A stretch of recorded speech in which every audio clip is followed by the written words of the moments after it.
Hi,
everyone. Thank you so much for coming. We are thrilled to have Dr. Mary Kay Keller with us today. I wanted to quickly give a shout out to one of our sponsors. Mom's Meals is one of our sponsors, and they provide refrigerated, ready-to-heat and eat meals for direct purchase. We offer nutritionally tailored options and deliver to homes nationwide at www.meals.com. And just to let you know, they have a special programs for new moms where they have foods allocated for them. So if you're a social worker and you're seeing a mom in need, let Mom's Meals know and they can provide food for them. So just an FYI on that. Let me go ahead and read Mary Kay's introduction. On a personal note, I think that Dr. Mary Kay Keller is an inspiration and so wise. And I've enjoyed getting to know her over the past, I think it's been 3 years now. So on a professional level, though, Dr. Mary Kay Keller has an MBA, an MPA, Ph.D. She's a CEIM, CFLE, FLCA, and is the chair of the Applied Family Science MS program at Wilmington University. Before entering university teaching administration, Dr. Keller had 25 years of experience working in local and state governments on behalf of families and children. She completed her dissertation research involving 5 fathers and the effects of using infant massage on their infants. This influences her presentation topic to discuss perinatal bonding for mothers, fathers, and siblings. Her presentation will emphasize the importance of involved fathers in infant massage classes and the possibility of reducing sibling rivalry through massage. From this presentation, attendees will also understand the value of human attunement, connection, and engagement in the family system. So thank you so much, Dr. Keller, and welcome. Can you hear me? Yes. Oh, great. It's prenatal bonding. Oh, thank you. I was looking at you and I thought, it's the end of 2 days. We're all tired. Thank you for helping me. You're welcome. Can you see me okay? I don't know if I need to turn the other light on. Oh, I see you just fine. Mm-hmm. Okay. Looks like I'm kind of dark in the face here is why I was wondering.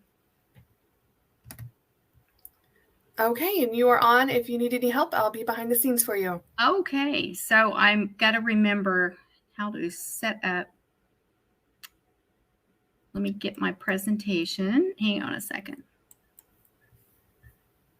While we wait, I'd love to know where everybody is from while we wrap up. I know we have people from around the country and around the world. So please pop in the chat where you're from. I am in Bedford, New Hampshire, and I'm originally from Oklahoma. And Mary Kay is in Delaware. San Diego. We have some in San Diego in here. That's where I took my honeymoon. North Carolina, another person from San Diego. Greenville, South Carolina. Let's see. Oh, wow. Austin, Texas, Wisconsin, Seabrook, Pennsylvania, Bend, Oregon, New Jersey, Virginia Beach, Harrisville, Utah. You did something in Utah, correct, Mary Kay? Yes, we used to live out there. I think I figured it out.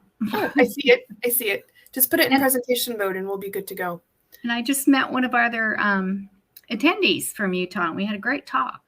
I'll just go ahead and get started. So this is the, and I want to back up and say one other thing. Actually, I worked hands-on with people as well out in Utah. I was part of the first parent and child center up in Davis County when I got to, and that's where I first learned about infant massage, and then was able to take it up to Box Elder County when I worked as the first director of the parent and child center up there. It was like a respite program that was at family support centers up there. So I've really enjoyed the hands-on experience of working with people, and I kind of miss it from time to time. So that's why I have the side business as well. It kind of keeps me engaged with people one-on-one doing infant massage.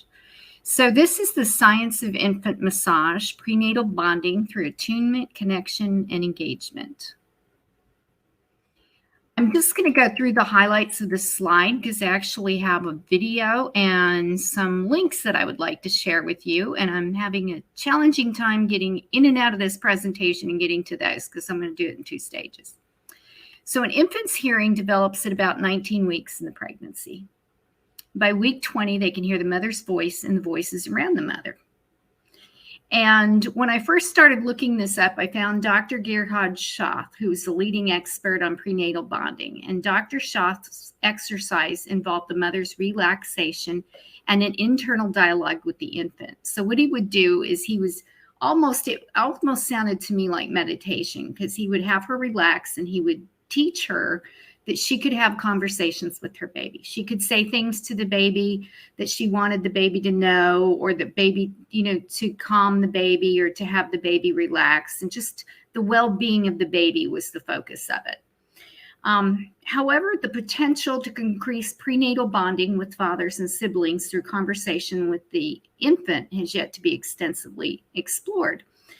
We kind of assume that fathers should be able to, they should be able to hear fathers. And I think the implications are not only can fathers bond with the baby prenatally, but if there's other children in the family, it's not a bad idea to teach them to talk to the babies. And the baby should be able to hear them before they're born. And we'll take a look at that link here after I get done with the slides. So at the inception of prenatal bonding, it originates in the 1990s. Dr. Genoe Raffri in Hungary did a basic psychoanalytical research with young psychiatric inpatients. And he developed this preventive method, which helped mothers to create a far deeper bonding with their unborn baby than conceivable until now.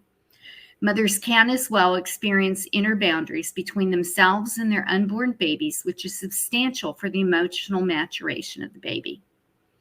Back when I was having children, nobody talked about this. Like, it was just kind of assumed the baby's inside the mother and it's growing and everything was about the physical, but there was nothing about the emotional or the connection back then. So this was really new to me, and it was really fascinating. I mean, I remember as a mom, a pregnant mom, I remember feeling like I knew their personality already, but I'd never mentioned it to anybody because it just wasn't publicly discussed. I kept thinking, they'll think I'm crazy, I'm making it up. So since then, Raffia has provided more than 4,350 women with prenatal bonding in Hungary for more than 30 years.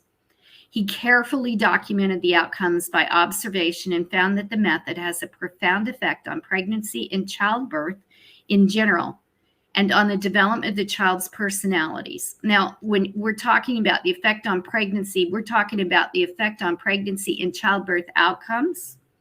Raphael noted that prenatal bonding is intended primarily as a facilitating process, may be applied by many professions dealing with pregnancy, giving birth, and the postpartum period. This family scientist postulates that further research is warranted on how to support nurturing attunement, connection, and engagement, which are basically, like, I'm sure some of you that have worked with trauma-informed care have heard about ACEs, which is adverse childhood experiences. And I think this is the flip side of the coin, which is attunement, connection, and engagements with fathers and with their siblings. The method of prenatal bonding. Prenatal bonding starts about the 20th week of pregnancy. The following setting is required. The pregnant woman lies on a comfortable mattress in a relaxed position with the intention to focus on her inner perceptions, often induced by a relaxation process. It can be like a light form of meditation. Sessions start with centering on awareness of breathing, body feelings, and emotions. By focusing on her awareness, the facilitator helps the woman to come more and more into contact with inner images, much like what we know from dreams. Images are seen to be symbolizations of words, body feelings, and emotions. Gradually, the images become more frequent, creating a flow of information and communication between the mother and the unborn, and this creates the soul's cord. Mothers find out how their babies are developing, what they are feeling and needing, and even about things that might be threatening or dangerous. It is much easier and more impressive for mothers, as well as less expensive, less invasive, and less dangerous for babies to gain information this way, as compared to an ultrasound or medical test. Now, we're not saying you shouldn't have ultrasounds and medical tests. Don't go there. The most powerful effect prenatal bonding enables is an inner dialogue with the unborn. And remember, this was all work that was done over in Hungary at the time. Raphael recommends that pregnancy and the development of the baby has a better outcome if an inner separation between the pregnant woman and her own mother has taken place, which concerns the growth of the pregnant woman from the role of the daughter of her mother to the mother of her baby. Prior to birth, a second process of separation is facilitated by a number of explicit steps. For example, the unborn is invited to say goodbye to the intrauterine world of his or her mother. Or the mother and baby speak separately about their recollections during the pregnancy. The story the mother tells is partly or sometimes completely different to the experience the baby tells. This substantiates that the baby has its own mind, perceptions, and experiences, and makes its own decisions. At the end, giving birth itself is simulated in a final rehearsal as a mental training. The mother-to-be is invited to let go, open herself for a new step in her life, to explore inner obstacles that the new family constellation. So inner hindrances that could have evoked a somatic tenseness during giving birth can be eliminated a long time in advance. Depending on the starting point, about 20 to 25 sessions are needed for the whole process of prenatal bonding.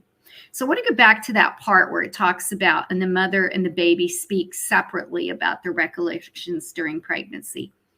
You know, when I was growing up, like I said, we didn't talk like this about pregnancy. It was mostly, you went to back then, it was like, it was a matter of just being pregnant, doing what you were supposed to.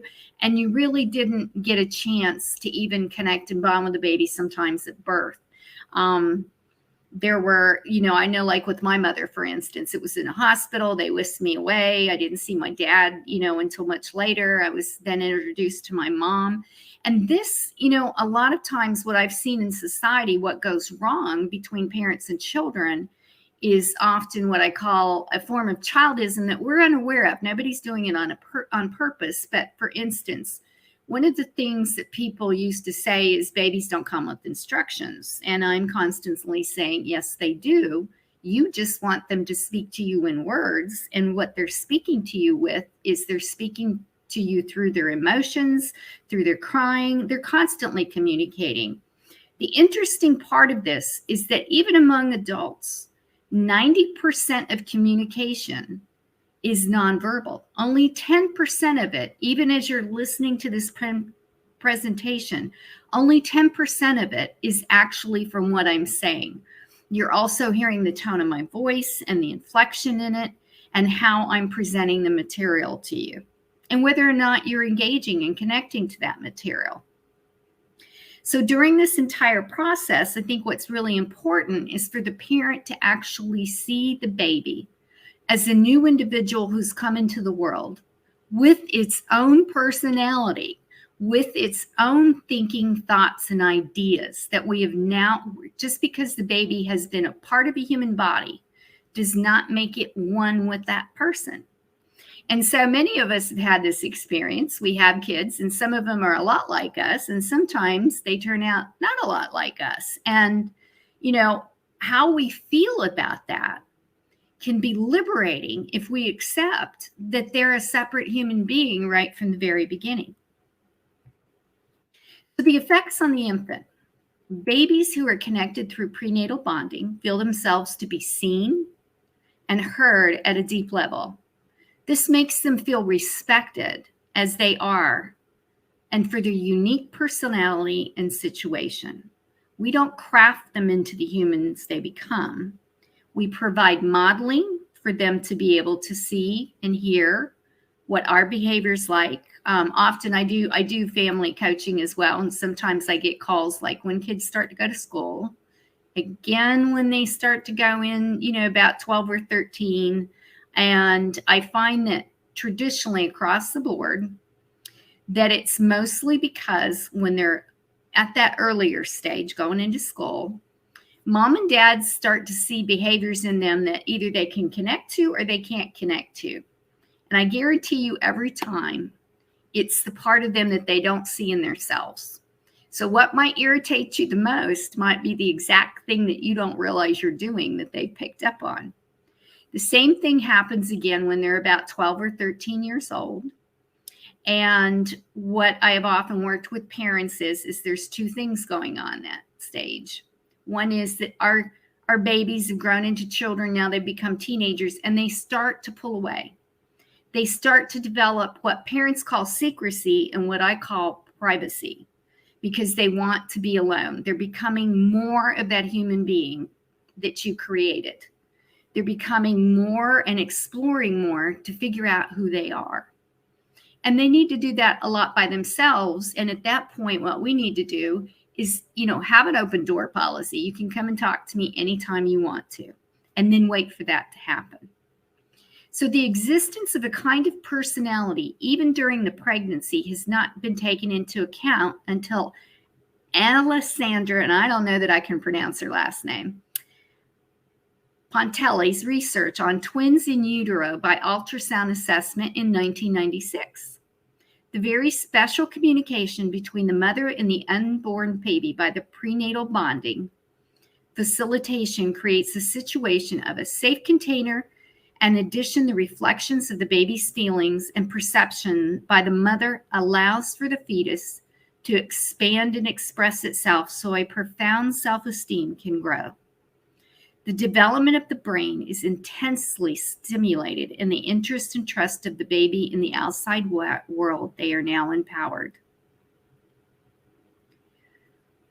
So here's now where this is the importance of fathering engagement. I really enjoyed Dan's presentation earlier on fathers and especially the videos that he had. I mean, they just really exhibited how dads do things differently, and that's okay. And moms do things differently, and that's okay, because that's what contributes to the child's whole experience. So the importance of this role the father has in the process of prenatal bonding should be emphasized at all times. I think, you know, in doctors' offices, I know when I did my research, A lot of the men would tell me, like even men that weren't in the actual research project would say, I'd go with my wife to the obstetrics office for her visits. And every time they came in, it was like everybody around her focused on the mom, but they didn't include the dad. They didn't ask him if he had questions. They held eye contact only with her. So, it's very important to understand that we need to open up the environment. And I think we're doing a better job of it than we have before, but we still have a long way to go. The research of prenatal bonding has proven that the unborn baby is aware of the father and significant others as well. So the father also has a chance for an early bonding with the unborn. He's important to the unborn baby right from the beginning, and his role is to provide a social womb for his pregnant wife. This means creating a safe place for the pregnancy, allowing the mother to encounter the extensive changes in her womb and body, and widespread changes in her life as well. And I'd like to say right there that the father also goes through a lot of changes becoming a father. For that very reason, the father is as well invited to participate in the sessions as often as possible. In addition, the father is instructed to regularly have his time with the unborn baby by touching the womb and singing lullabies or poems. In similar ways, siblings are invited to contact the baby in the womb. Thus, long before birth, a counterwise familiarity is built, preparing the baby's arrival in the new world. And I'd like to say, I think that also helps with reduce sibling rivalry, because a lot of times we don't realize that the other siblings need to be a part of this process too. I mean, their world's about to change. So maybe you've already had 2 children, and your firstborn and your secondborn, are about to have a thirdborn. And so in their dynamics, in their relationships, there's a shift that happens there. And we need to be cognizant of that, almost kind of an intuitive sensitivity to it. And if we can do that ahead of time, then we don't have that rivalry that distracts us and drives us crazy sometimes. It can be more of a healthy rivalry. 12 common results of prenatal bonding. The mother's inner perceptions are well attuned to her pregnancy and the unborn. She has access to her own as well as to her baby's wisdom. Her natural female capabilities are empowered by prenatal bonding and create greater assertiveness and security during childbirth. Well, she probably feels more in control of things. Mother and baby become a good team, experiencing less anxiety and pain. So they're working together. Baby's comfortable, mom's comfortable. Things are going to come together a little bit better. There is less effort in giving birth and fewer complications, and there's research to substantiate that. The need for obstetrical interventions goes down significantly. Cesarean sections are decreased substantially by prenatal bonding. Natural vaginal birth is usual, and thus birth is safer and less costly. 12 common results of prenatal bonding. Pregnancies treated by Rafia's method, premature birth rates were less than 0.2% as compared to an average of 9.2% in Germany and 12% in the USA. The general experience tells us that most babies after prenatal bonding are born within 5 days around the due date without any medical intervention. Birth trauma is of a low degree, as indicated by natural round-shaped heads and little crying after birth. Excessive infant crying is unknown after prenatal bonding. I found that really interesting. The babies are curious about the world, emotionally stable, socially mature, and have complete access to their personal potential. There is less sleeping during daytime, but longer and deeper sleep at night. Now, what parent doesn't want more sleep at night? With few awakenings, so parents suffer less from sleeping disorders. Babies and children are easy to communicate, and dealing with them becomes completely intuitive. Babies have a lot of self-awareness and self-esteem. They are patient and understanding of their parents' intentions and needs, as well as their own. Postpartum depression is expected to become a thing of the past, as in the sample of 6,750 families by Raphael and his colleagues facilitated pregnancy worldwide. Far less than 1% postpartum depression was reported. On average, about 19% of mothers experience postpartum depression for several months after birth. As full implementation of prenatal bonding can largely prevent and manifest peripartum depression, this represents fundamental progress for the pregnant woman, the unborn child, and the respective family.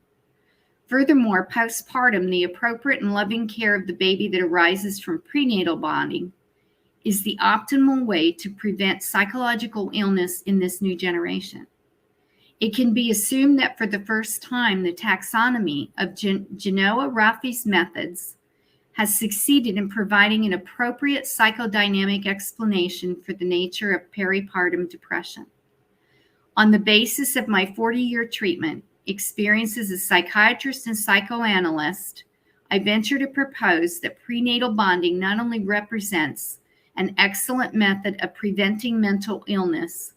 In addition, prenatal bonding may open up new dimensions in terms of both our understanding of major psychiatric illnesses and the chances of recovery from them. Those aren't my words, by the way. Those were from the author.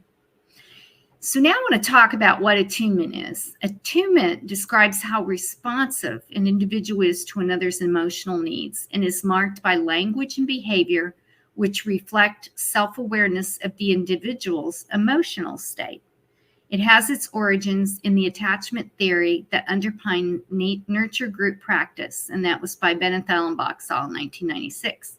So, for instance, what it's saying here basically is that we're able to attune or actually perceive what someone else is feeling and what their emotional needs are, and we can tell by the language and behavior of that person, what they're kind of emoting, because that's what, feelings are actually internal. Emotions are how we get those biochemical feelings. By the way, all feelings are triggered by brain chemistry. So, for instance, real quick, I like to do this with my students sometimes. Anger is not the original emotion. If you picture a pot of boiling water and you start putting potatoes in there and you think about each one representing a different feeling, when we fill it too full, it overflows.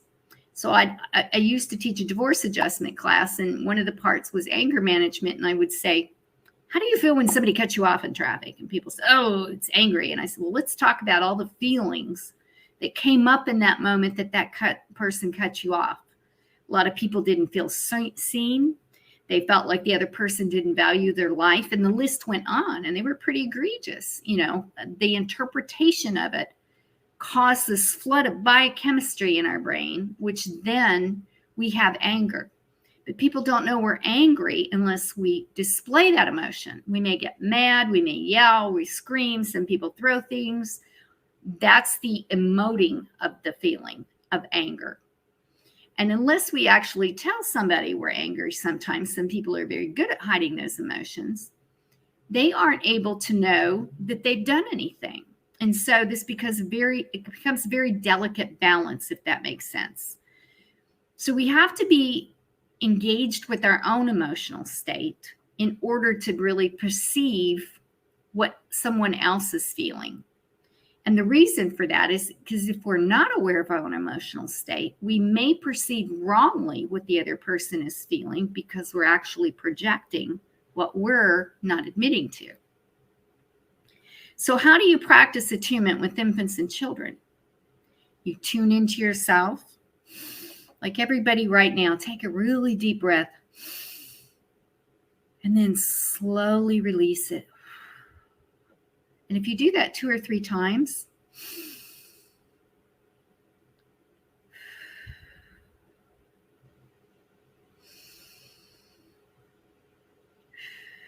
your body can't help but feel a little bit more relaxed, because oxygen going to the brain is always a good thing. So tune into yourself, listen more, talk less. Be aware of your own triggers, and do not project them onto the infant or the child. So starting with like a deep breath a couple of times before you begin to engage with your baby. Acknowledge that you may have some anxiety, especially first-time parents sometimes do. It may be projection from your past and your own childhood that you're a little intimidated about a new baby. But being aware of all of that means that you won't project that onto the infant or the child. They are separate human beings. Read their cues. What does their body language look like? You know, if they're screaming and they're clenching and every little muscle in their body is like rigid. To me, that screams, I feel pain somewhere. If they're just fussing, you know, and they're just kind of letting you know every few minutes, that might be a diaper change. It might be because they, you know, they're ready to eat. Maybe if you've been massaging them, they're trying to let you know they want a massage. Who knows? Give them grace. Pause to consider why they are acting in a certain way. Try to put yourself in their position. You have no words. You want this tall human being to do something for you. What could it possibly be? Practice active listening. This can be as basic as acknowledging what they say. So a baby's crying. One of the phrases I suggest to parents is to say, especially if they're crying pretty hard, is to say, oh, it's hard being a baby. You don't have any words to be able to tell me what's going on. Tell me more. And you might have to do it a couple of times, but they start to notice the tone, especially if you're being very compassionate about it. They start to notice and they start to respond back. I tried this with one of my grandchildren, and it was really fascinating because mom said, would you hold him? I can't do anything right now. So I said, okay, fine. So I started doing that, and I started saying, it's really hard being a baby, isn't it, Sebby? And he got into that pattern after I repeated it 2 or 3 times. And it was almost like we were having a discussion, because he would tell me what, blah, blah, blah, blah, blah, and he'd fuss. And then he'd stop and he'd wait for me. And I'd say, I know, it's just really hard, isn't it? And then he'd blah, blah, blah, blah some more. And what was interesting, he ended up going to sleep on my shoulder. I think he was just tired. The point is that you can engage with them, and they have that same capacity for rhythm just because they don't have words. If we wait for them to respond, they will respond. I discovered this year, and when we went into COVID, because I couldn't be with my grandchildren, and I've got one now that I'm going to visit who's about to turn 4 months old. And my son was on there one day, and he use Google Meets, and the baby was a little fussy. And I said, well, put him up here for a second. And he said, oh, okay, Mom. So he put him up there, and his name's Tiberius. So I said, Ty, what's going on? And so he was fussing. I said, it's hard being a baby. And pretty soon he's talking to me, and I'm just responding empathically, compassionately with him. And by the time he was done, he was starting to smile. And I said, oh, there's a smile, you know, and he started to, you know, get all giggly. And after we were done, my son got back on Google Meets with me, and he said, how did you do that? And I said, what? And he said, that was phenomenal. I've never seen a baby do that before. And so I had a little discussion with him about what I'm talking to you about now, which is the attunement. So when we practice active listening, and this, like I said, this can be as basic as acknowledging what they have to say and repeating it back to them, the other person feels seen and heard. Reflect back to them what you think is happening, but only after you've done the acknowledging part. Then allow them to correct you and accept what they tell you. It doesn't mean you don't have to think of it as being wrong. It's just you're fine-tuning the communication. So if you think it's because they're feeling angry and they say, oh, no. What happens if you say, oh, yeah, but you're angry?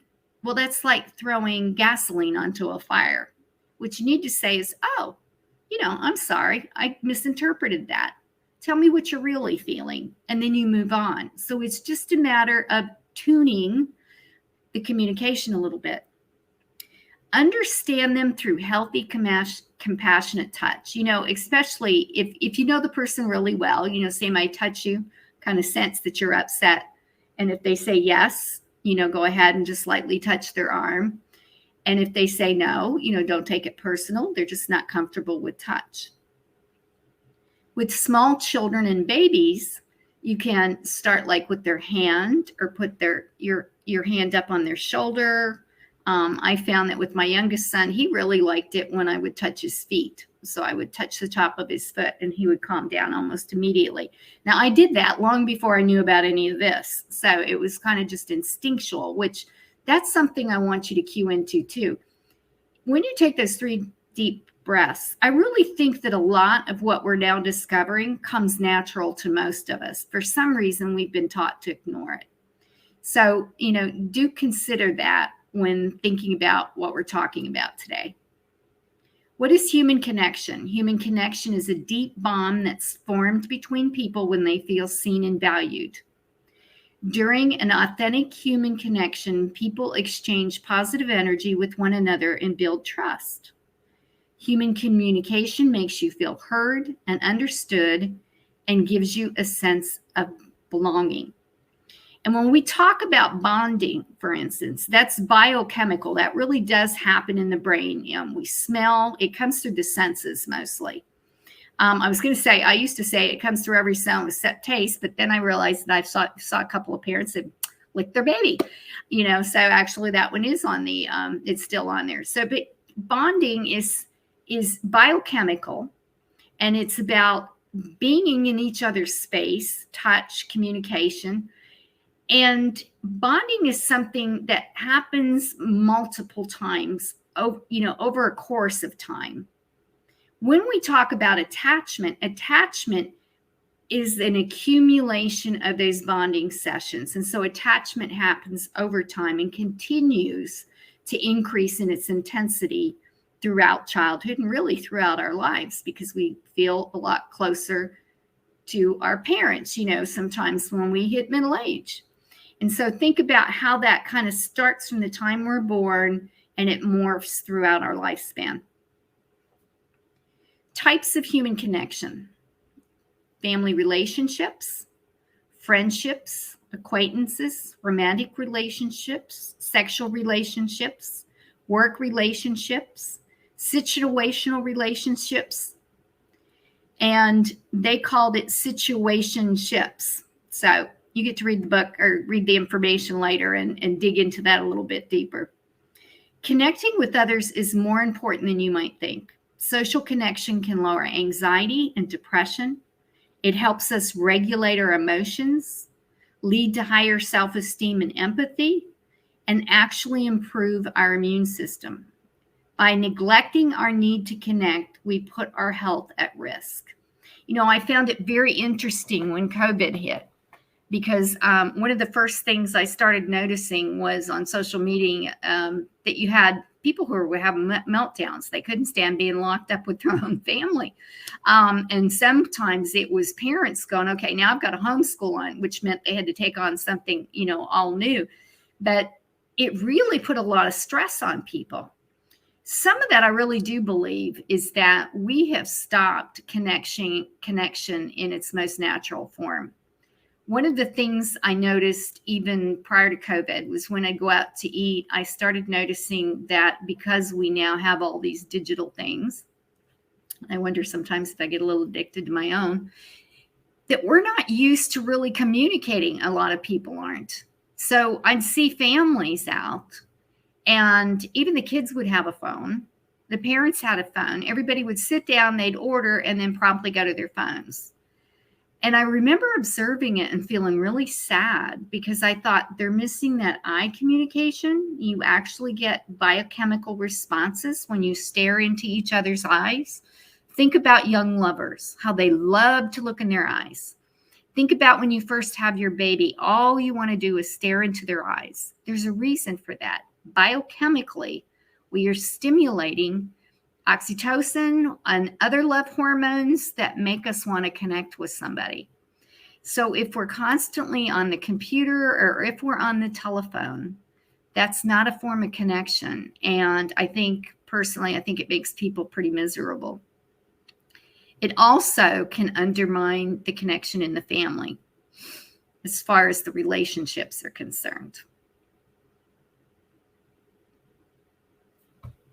I need Okay, so, and by neglect, I think I said that already, by neglecting our need to connect, the ultimate is that we put our health at risk, because we do need that in order to be physically healthy and emotionally healthy.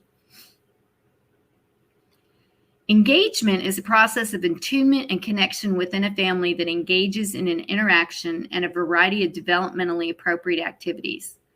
Engagement within family changes over time according to the child's developmental stages and needs within each stage. And that's why knowing those developmental stages is so important, because children just don't pop up one day and say, oh, I'm going into the next stage. You just start to slowly see those changes, and we can become uncomfortable if we don't realize that they're moving into the next development stage.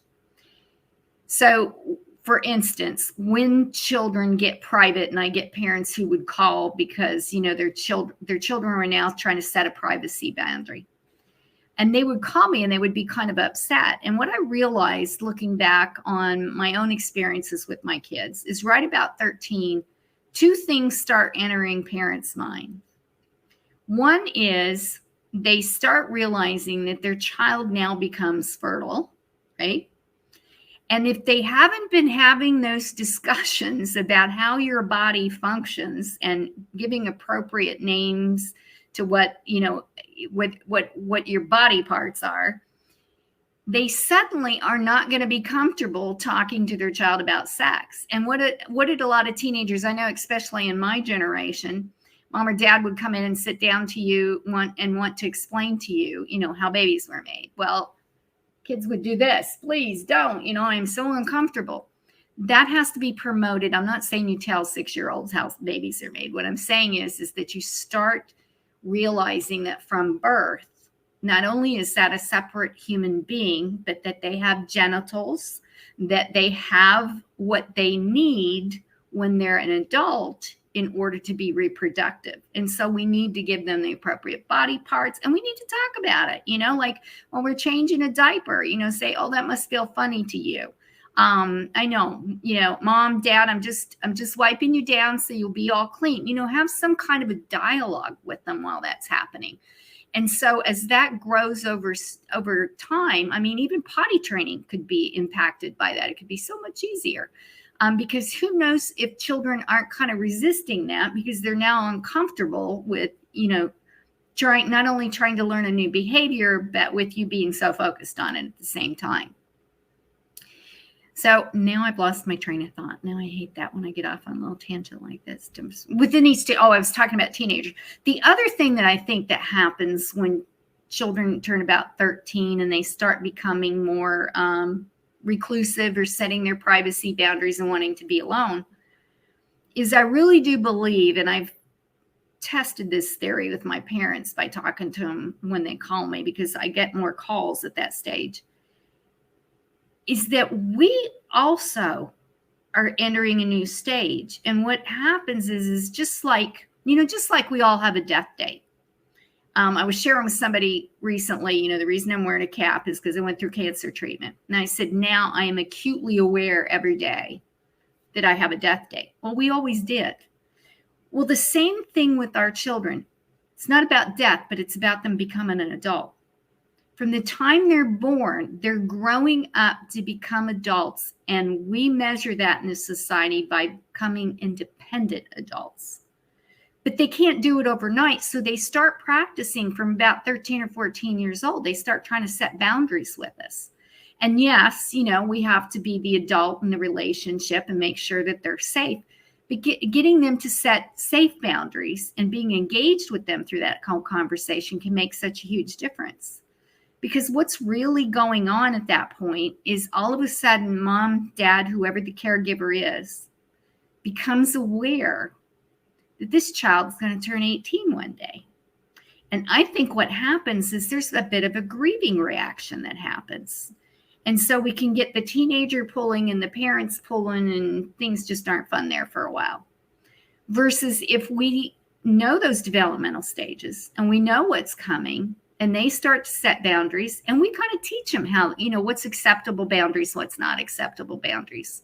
Not by telling them exactly how to do it, but asking them, what do you think a safe boundary is? Well, how do you think that would work out?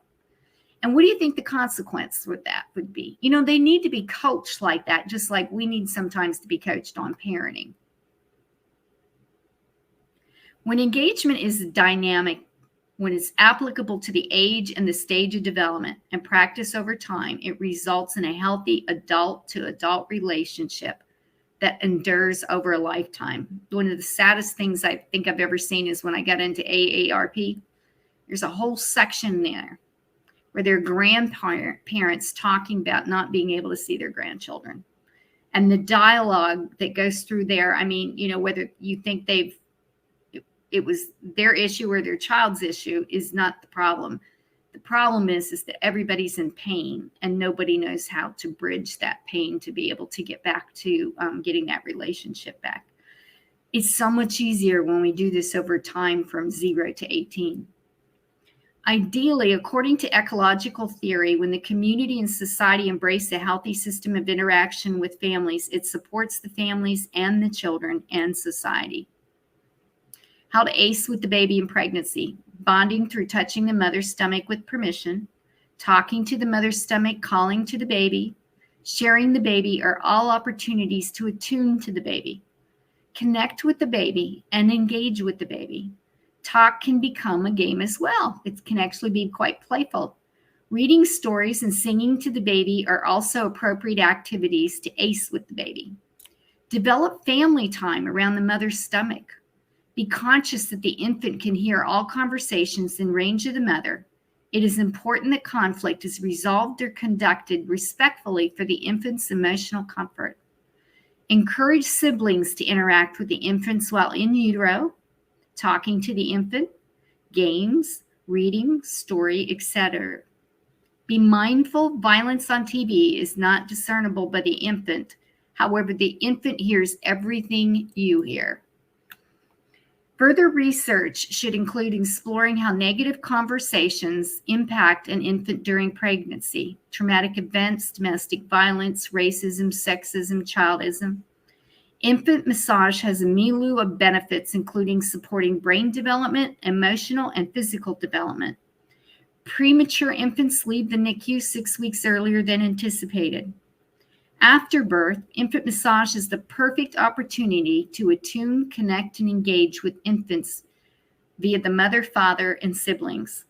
Sign language also supports attunement, connection, and engagement. Babies learn sign language really quick. I mean, one of the first things, I'm trying to remember exactly which sign, it's been too long since I did it, but this one, T for toilet. My first granddaughter, we were trying to potty train her, and my daughter kept using the T. And I noticed, I think it was right around 4.5 months, I noticed her doing that with her hand one day. And I checked her diaper, and sure enough, she was wet. And then I noticed it again later on in the week, and I checked her diaper. She was so easy to potty train. And she didn't fuss a lot because she wasn't sitting in a wet diaper waiting for us to figure it out. It really enhances in connection and engagement. They are less stressed, and so are their parents when the infant can communicate basic needs such as changing diapers, being fed, held, and comforted. It makes communication so much more easy for both of you. I also think there's a lot of hand and eye coordination that helps too. Baby whispering is the result of an attunement to the infant's needs by anticipating the next right response. There's the references, and now I'm going to stop sharing my screen because I can't see you at all. There we go. And it's 5:20. And what I was going to say is I have a list. I don't know if you want to, Ashley, do you want me to cut it off before 5:30? Yeah, just a little bit before so that we can get ourselves together for the closing. Okay. So I think what I'd like to do real quick, if you don't mind, is I'll put some of these links in. Can I just do it in the comments section? Yeah. Okay. So this is what the original Hungarian research was based on. It was really fascinating reading it. And then this one on dads and prenatal bonding is local. Are you wanting me to pull that up and show it, or they can click on it, can't they? Yes, they should. I just wanted to be sure, but I was It just depends. But here's what I was going to say. I've got this list of resources. If you want to email me later on, I'd be more than happy to share these links. There's only about 15, maybe 18 of them, but they provide different aspects on what I just talked about today. Were there any questions? Because I can't see those. Yeah, no one has asked any questions so far, but let's see if anybody has any. Just to note, the chat's like a minute delayed, so we'll just give it a minute. I love that you made ACE a positive thing, right? Instead of adverse childhood experiences, attunement, connection, and engagement instead. I love how you flipped it. Well, I was trained in trauma-informed care, but after a while, I just kept noticing how helpless I felt all the time. Mm-hmm. And I was looking at these one day and I thought, wait a minute. Yeah, it just kind of hit me. Yeah. There is a positive side to it. Martha says, in my early years being in the classroom, I remember gently stroking a child's cheek. Then he went right to sleep. Amazing information. Oh, I'm glad you have that memory. That's so sweet. Let's see.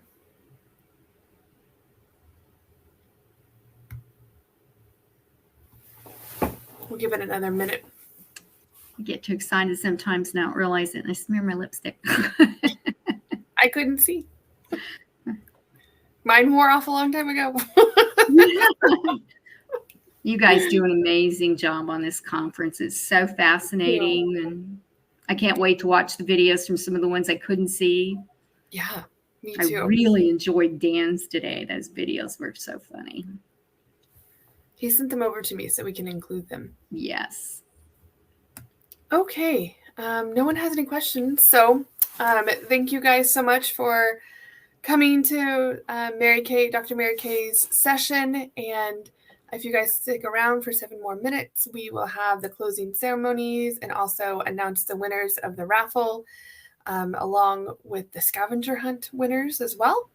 And I really hope that you guys stick around for it. And thank you so much. And I'll see you soon.